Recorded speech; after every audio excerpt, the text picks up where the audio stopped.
نبی کریم صلی اللہ علیہ وآلہ وسلم کے بارے میں اب جب پڑھا جاتا ہے تو یہ ہر کوئی ماننے پہ تیار ہے جی کہ انسانی تاریخ میں ایسا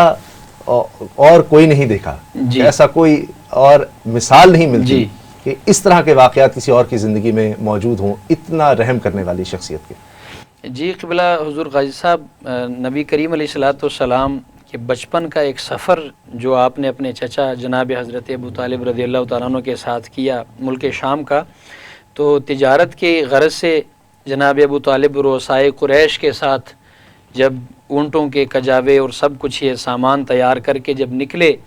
تو حضور کے ساتھ چونکہ بڑا آپ کا ایک قلبی تعلق اور محبت کا سلسلہ تھا، تو حضور کا بچپن ہے، تقریباً 12 سال کے قریب عمر ہے، حضور کو ساتھ لے کے جب نکلے، چلتے چلتے جب ملک شام پہنچتے ہیں، وہاں پر راستے میں ایک راہب جو عیسائیوں کا بہت بڑا عالم ہے، جو پرانی کتابوں کا عالم ہے، اور اس نے ان کتابوں میں حضور جان عالم علیہ الصلوۃ والسلام کی نشانیاں پڑھی تھیں کہ اللہ کے محبوب آئیں گے، یہ ان کی نشانیاں ہوں گی۔ جب یہ قافلہ چلتے چلتے اس راہب کے قریب پہنچتا ہے تو وہ باہر نکل کے دیکھ رہا ہوتا ہے کہ جب اس نے دیکھا تو حضور جان عالم علیہ الصلوۃ والسلام کا بچپن ہے، اس نے دیکھا حضور جب پتھر کے قریب سے گزرتے ہیں تو پتھر بھی سلام کر رہا ہے، اللہ جب کوئی پرندے قریب سے گزرتے ہیں وہ بھی سلام کیے بنا نہیں گزرتے، حضور جب درختوں کے قریب سے گزرتے ہیں تو شاخیں جھک جھک کے سلام کر رہی ہیں۔ تو وہ جب رؤسائے قریش کے سامنے کھڑا ہوا، اس نے قافلہ روکا تو اس نے کہا کہ میں آپ کی دعوت کرنا چاہتا ہوں، تو قافلے کے درمیان سے چلتے چلتے چلتے وہ حضور کے قریب پہنچا،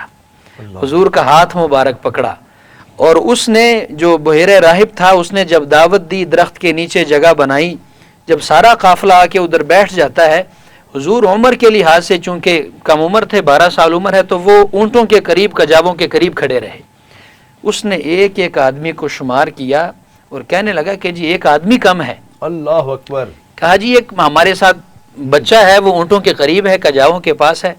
تو اس کا جملہ بڑا قابل غور ہے جی۔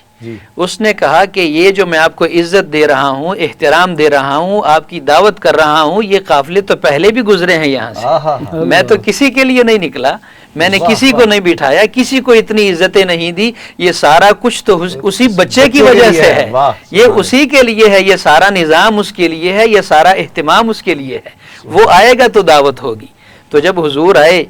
حضور نے جب جگہ کا انتخاب فرمایا، بیٹھے تو وہاں پر درخت کا سایہ نہیں تھا، وہ جو درخت تھا، وہ درخت جب حضور کو دیکھتا ہے کہ وہ بغیر سائے کی جگہ پر جلوہ افروز ہوئے تو وہ درخت سارے کا سارا حضور کی جانب جھک جاتا ہے،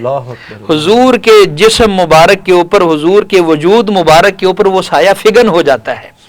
اس کی حیرانگی میں اور بھی اضافہ ہوتا ہے کہ میں نے جو جو نشانیاں پڑھی تھیں وہ ساری حق اور سچ ثابت ہو رہی ہیں۔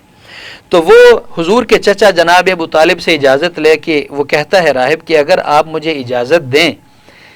اس بچے میں جتنی نشانیاں میں نے پڑھی تھیں کہ اللہ کے آخری نبی آئیں گے، یہاں سے گزر ہوگا، وہ سارا میں نے دیکھ لیا ہے، ایک نشانی باقی ہے، اگر آپ مجھے اجازت دیں۔ اجازت ملی، حضور نے بھی اجازت دی، پشت مبارک سے کپڑا اٹھایا تو وہ ایک جملہ اس نے وہاں بولا، جب اس کی وہ آخری نشانی اس نے دیکھی، حضور کا مہر نبوت دیکھا، تو وہ بول اٹھا کہ ھذا سید العالمین، ھذا سید المرسلین، یبعثہ اللہ رحمۃ للعالمین۔ وہ بول اٹھا کہ جناب یہ بچہ کوئی عام بچہ نہیں، یہ تو عالمین کا سردار ہے،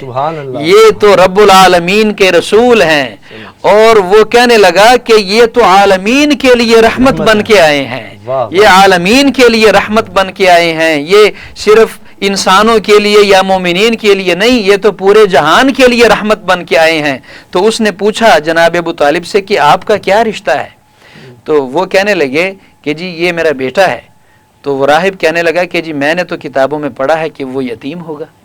آپ کس طرح کہہ رہے ہیں کہ جی یہ میرا بیٹا ہے؟ تو کہنے لگی جی حقیقت یہ ہے، آپ کی بات سچ ہے کہ میں یہ میرا حقیقی بیٹا نہیں، میں چچا ہوں، والد ان کے فوت ہو چکے ہیں، میں فرط محبت میں ان کو بیٹا ہی بولتا ہوں۔ تو وہ کہنے لگا کہ آپ اس شہزادے کو، اس بچے کو واپس بھیج دیں، میں نے جو نشانیاں پڑھی ہیں وہ ساری حق ہیں، سچ ہیں، میں نے دیکھ لی ہیں، جب یہودی اس کو دیکھیں گے شہزادے کو وہ تکلیف نہ دے دیں، کوئی پریشانی نہ بنا دیں، اس بچے کو آپ واپس لے جائیں۔ تو حضور جان عالم علیہ الصلوۃ والسلام کا اعلان نبوت سے پہلے